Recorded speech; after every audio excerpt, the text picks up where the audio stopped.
रहो। अलम बंद कर दो ऐसे लोगों का संग।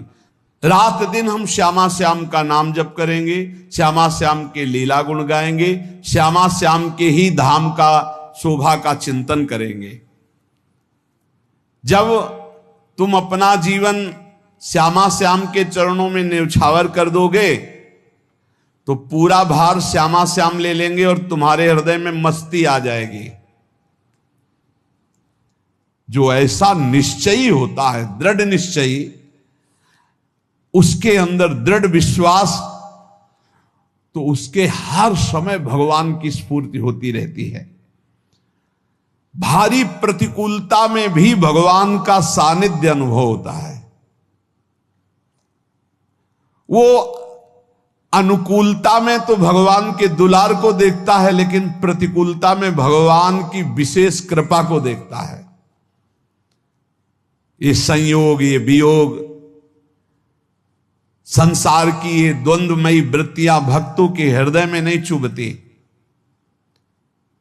आए की हुज्जत नहीं, गए की तलाश नहीं, क्योंकि नित्य संयोग भगवत स्मृति के प्रभाव से प्रभु का रहता है। शोक, विषाद बहुत ध्यान देने योग्य विषय है।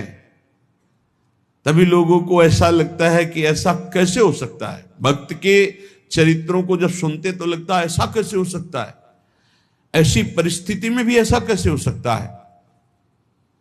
क्योंकि तुम मानसिक बुद्धि से युक्त हो और वो भागवतिक स्थिति से युक्त है, इसलिए तुम उसको पार पा ही नहीं सकते। जब तुम अपना जीवन श्यामा श्याम के चरणों में समर्पित कर देते हो हृदय से, फिर उनकी कृपा से सब विघ्न दूर हो जाते, एक अपार मस्ती रहती है। नहीं तो शोक, विषाद, दुख, क्लेश, कष्ट, संताप, भय, उद्वेग, ये सदैव सताते रहते हैं। इसी से डिप्रेशन होता है। बार बार नकारात्मक चिंतन, शोक, विषाद, दुख, चिंता, क्लेश, संताप, भय, उद्वेग, यही पूरे मानसिक स्तर को नष्ट कर देते हैं। उत्साहहीन जीवन हो जाता है। जब तुम श्यामा श्याम को समर्पित हो जाते हो तो ये सब प्रवेश भी नहीं करते, एक अपार मस्ती बनी रहती है। अब क्या होगा? श्यामा श्याम जो करेंगे वही होगा। श्यामा श्याम पता नहीं कैसा करें, नहीं, वो सदैव मंगल भवन है, वो जो करते महामंगल होता है। यह निश्चय उपासक के हृदय में आ जाना चाहिए।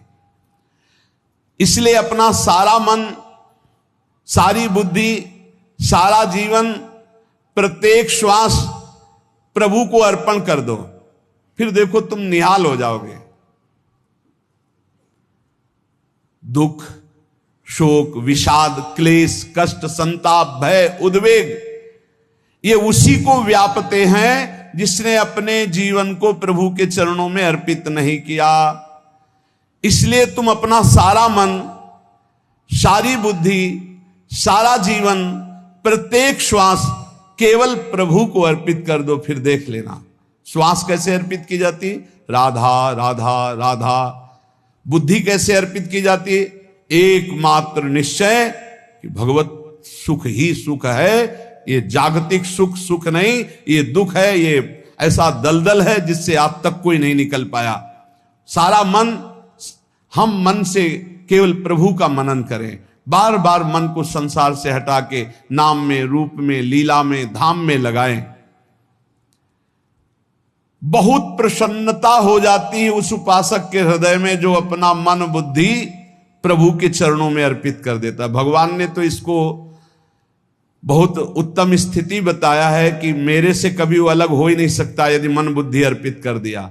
मय्येव मन आधत्स्व मयि बुद्धिम निवेशय, तो निवश्य मयि एव अत ऊर्ध्वम न संशया। बिल्कुल संशय नहीं, वो मेरे में ही निवास करेगा जिसने मन और बुद्धि अपनी मेरे में अर्पित कर दी। बहुत प्रसन्नता रहेगी उस उपासक के जीवन में जो अपने आप को मन बुद्धि सहित प्रभु के चरणों में समर्पित कर दिया है। भगवान का आश्रय लेने वाले की पहचान है हर परिस्थिति में प्रसन्न रहना, देखो आप भगवद आश्रित हो कि नहीं। देखो अनुकूल परिस्थिति में तो सब प्रसन्न रहना, लेकिन प्रतिकूल परिस्थिति में प्रसन्न रहना ये भगवान के भक्तों का लक्षण है। हर परिस्थिति में प्रसन्न रहना ये भगवान के भक्तों का लक्षण है। आनंदगन भगवान का आश्रय मिलते ही आनंद छा जाता है हृदय में। उनके पास आनंद का अभाव होता ही नहीं है। जैसे सूर्य का प्रकाश उदय होते ही सूर्य का प्रकाश संपूर्ण अंधकार को नष्ट कर देता है, ऐसे ही भगवान का संपूर्ण आश्रय लेते ही सब दुख चिंता शोक नष्ट हो जाते, आनंद ही आनंद। तुम भगवान के मंगलमय रूप को नहीं जानते हो, पर उनके मंगलमय भाव को विधान को मानना शुरू कर दो। जो भी होता है मंगलमय होता है। हमने जीवन में देखा है, अगर इधर कोई बहुत बड़ा सुख दिया तो देर नहीं लगेगी, 24 घंटे नहीं व्यतीत होंगे और ऐसे दुख दे देंगे, जिससे दोनों का समान भाव रख करके ना दुख में तुम भूलो प्रभु को, ना सुख में फूलो, सीधे भगवत मार्ग में चल। पूरे जीवन की बात देखा है। भगवान के मंगल विधान में सदा सर्वदा सुख ही सुख है, इस बात को मान के प्रसन्न हो जाओ।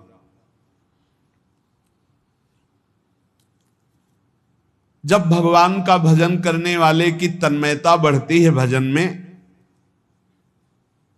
तो द्वेषी जन अपने आप तैयार हो जाते हैं। भक्त कभी किसी से द्वेष नहीं करता, अपने आप वो द्रोह करने लगते हैं। तो नरसिंह मेहता जी से बहुत गांव के कई लोग थे जो जलते थे, ऐसे जलते थे कि अब क्या करें, कैसे मिटा दे नरसिंह मेहता जी को।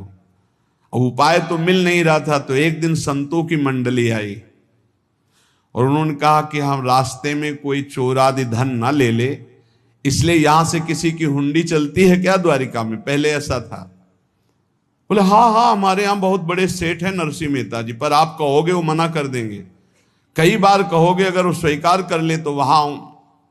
और उनका लक्ष्य था कि नरसिंह मेहता जी की तो खाने की भी सुविधा नहीं थी, हुंडी कहां की बात आई।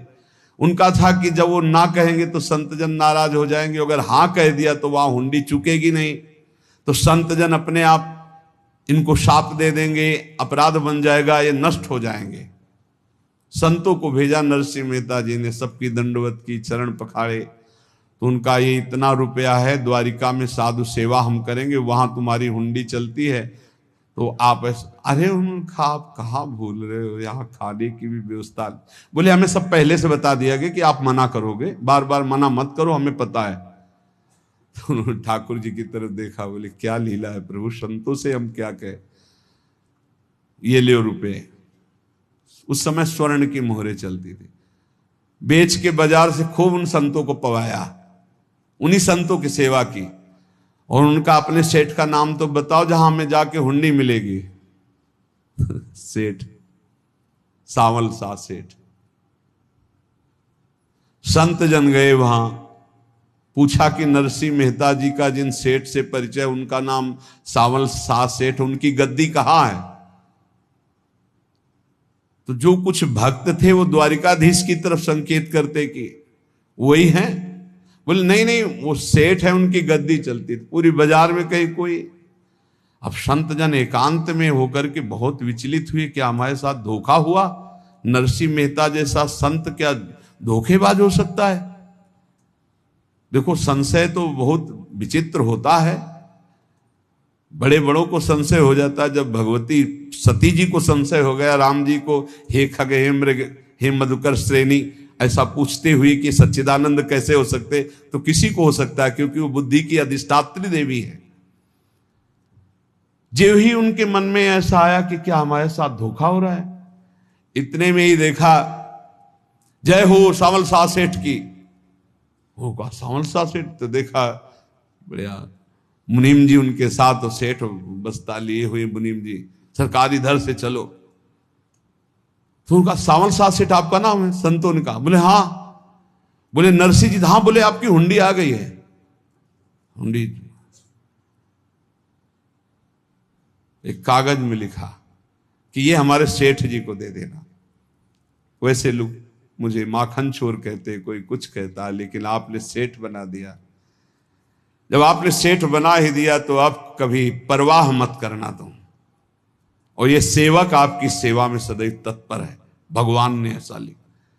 जो भगवद आश्रित है, एक बार ये चलता रहता है, जो संत जन होते हैं उनके विरोधी अपने आप बन जाते हैं, किसी से कोई मतलब नहीं, अपने आप विरोधी बन जाते हैं। कबीरदास जी का पूरी काशी में यश था। भजन करने वाले महापुरुषों का यश बढ़ता है जब, तो जो भजनहीन होते हैं उनके हृदय में जलन पैदा हो जाती है और वो उनको विविध प्रकार से फंसाना चाहते हैं, उनको कष्ट देना चाहते हैं। तो कबीरदास जी के यश को धूमिल करने के लिए कुछ ब्राह्मणों ने एक रचना रची। मुड़ मुड़ा के कबीरदास जी के शिष्य बन करके पूरी काशी के सब आश्रमों में निमंत्रण दे आए।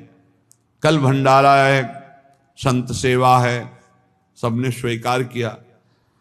कबीरदास जी अपनी दिनचर्या करके निकले तो संत मंडली आने लगी। बोले कै बजे सेवा है? साधु सेवा।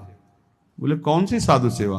बोले कल आपके शिष्यजन निमंत्रण दे के आए, पूरी काशी के सब संत आ रहे हैं। कबीरदास जी ने कहा यहाँ तो एक की भी व्यवस्था नहीं, पूरी काशी के संत आ रहे। अच्छा, समझ में आ रहा है, लीला बिहारी तुम लीला करना चाहते हो। गए अपना निकल गए गंगा किनारे, एक झाऊ के नीचे बैठकर अपना भजन ध्यान में मगन है। 11-12 बजे तो उन्होंने देखा संतों की मंडली, काशी तो बहुत। कबीरदास जी ने देखा कि आश्रम की, तो बोले पता नहीं क्या होगा, चलो चलते हैं। तो ऐसे गमछा वस्त्र करके ऐसे डालकर मुंह ढक करके वहां बड़ी बड़ी पंगत लगी थी। कबीरदास जी सबको पाओ जी पाओ। कबीरदास जी के रूप में स्वयं भगवान पाओ जी। कबीरदास जी ने कहा अच्छा, जब स्वामी परस रहे तो हम भी बैठ के पा ले। तो जब उसी पंगत में बैठ गए अपना कपड़ा ढक करके, और जब मोहरे की दक्षिणा दे रहे थे सब लोग कि वाह कबीरदास जी ने आज तो साधु से सबको। जब कबीरदास जी के सामने आए तो ऐसे मुंह ढके, बोले देखो जो मेरा होता है उसे मुंह छुपाना नहीं पड़ता, मुंह ढकला नहीं पड़ता। लो दक्षिणा, तुम भी दक्षिणा लो। कबीरदास जी को कबीरदास जी दक्षिणा दे रहे, और वो कबीरदास जी है भगवान, और ये पाले वाले कबीरदास जी है भगवान के जन। कभी भगवान अपने, अरे जमाने जोर लगा ले, कितना जोर लगाएगा, भक्त और भगवान का झंडा कभी न झुकने पाएगा। बिल्कुल चिंता, शोक, भय, उद्वेग रहित जीवन भगवद आश्रित। तुम भगवान के मंगल विधान में सदा सर्वदा प्रसन्न रहो। अब ये विचार कर लो कि भगवान जो करेंगे तुम्हारा मंगल करेंगे। अब थोड़ा ऐसा बीच में लगता है कि अमंगल हो रहा है क्या, लेकिन पक्का समझो बहुत बड़ा मंगल उनका विधान होता है। बहुत ही उत्तम मंगल होता है भगवान के शरणागत का। भगवान हमारे विचारों वाले नहीं हैं, हमारे विचार प्राकृतिक है, भगवान के विचार चिदानंदमय हैं। वो अपने विचार से हमारा मंगल करते हो, हम अपने विचार से मंगल चाहते हैं। भगवान के विचार से मंगल ही हमारा होगा। इसलिए कभी हमको चिंता, शोक, भय नहीं करना चाहिए। भगवान की ओर से कभी तुम्हारे लिए ऐसा विधान नहीं होगा कि तुम दुखी हो जाओ। बस तुम्हारी सोच हो सकती है, उसका परिणाम बहुत मंगल होगा। जगत की ओर से निराश हो जाओ, किसी से आशा मत रखो, फिर आप देखो आपका जीवन कैसा आनंदमय व्यतीत होता है। ये जो जगत की आशा है यही दुख प्रदान करती, सच्ची जगत की आशा ही दुख प्रदान करती है। अगर जगत से कोई संबंध न रखा जाए और भगवत भाव में रहकर तो बहुत अच्छा जीवन चलेगा। अपने